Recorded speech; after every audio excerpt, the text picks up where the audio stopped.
Over 200,000 soldiers died in the trenches during World War I. It was hell on earth, with continuous attacks of bombs, machine guns, and poisonous gas. The soldiers living in the trenches had to face dirty and disgusting conditions. They lived in constant fear of disease and enemy attack. In 1914, Germans planned to invade and conquer France quickly. Instead, Germany was stopped about 20 miles from Paris, an area of fighting that became known as the Western Front. The Allies and the Germans fought to a stalemate. The two sides had to dig pits to provide shelter for themselves, as well as to make it harder to be pushed back so that they did not lose any ground. These pits soon became a system of elaborate and continuous trenches. The trenches stretched for over 338 miles, from the North Sea to Switzerland. Between the trenches, there was an area that was named No Man's Land. No Man's Land was usually 330 to 660 feet, but the width varied a lot. This land did not belong to either side, but both sides would cross it to attempt to attack their enemy. The design of trenches varied between the countries. The British designed a system of trenches with a front line, support line, and reserve lines. The front line consisted of a command trench and a firing trench. These trenches were connected by communication trenches so that they were able to talk to each other. Trenches did not lie in a straight line, but instead in a zigzag pattern. This was because it prevented an enemy soldier from just shooting down the trench if they got in. The front line was protected by barbed wire and also sandbags, which were placed to absorb bullets. French trenches were extremely similar to the British trenches. German trenches, on the other hand, were much more elaborate than the Allies. They were also usually dug much deeper. One German dugout found in some valley even contained toilets, electricity, and wallpaper.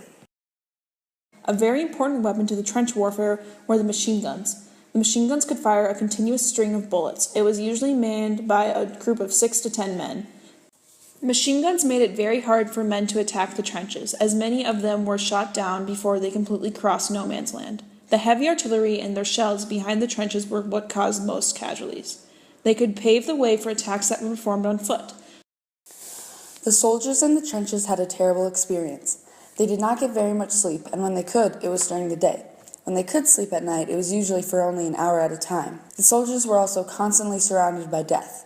Combat went on for so long, and they were unable to efficiently get rid of all of the dead bodies that began to pile up. The decomposing bodies and dirty living conditions contributed to the spread of diseases.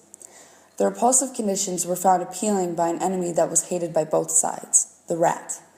Rats thrived in the trenches, with some growing to be the size of cats.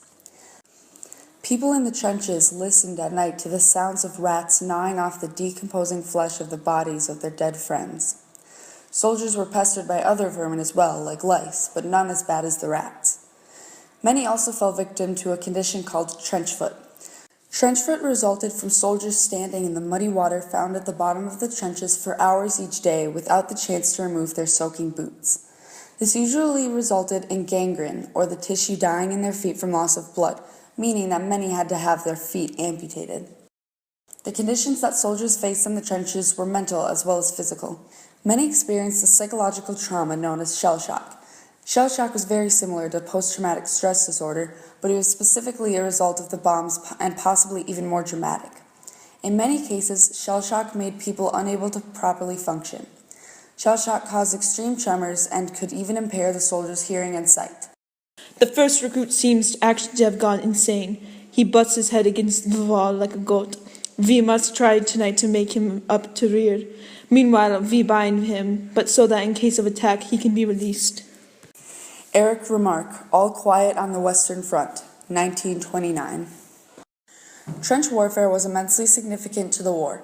Firstly, it introduced a new system of defense. It also showed that old systems of war, such as riding into battle on cavalry, and the new techniques of war could not mix together well.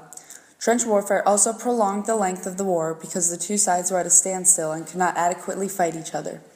With the extended length of the war, the amount of casualties also grew. The trenches were a horrific time, but there were also moments of beauty. On Christmas Day in 1914, German and British soldiers put down their weapons to celebrate Christmas and sing Christmas carols. The men exchanged cigarettes and plum pudding and even played a friendly game of soccer. The soldiers came together and sung Silent Night.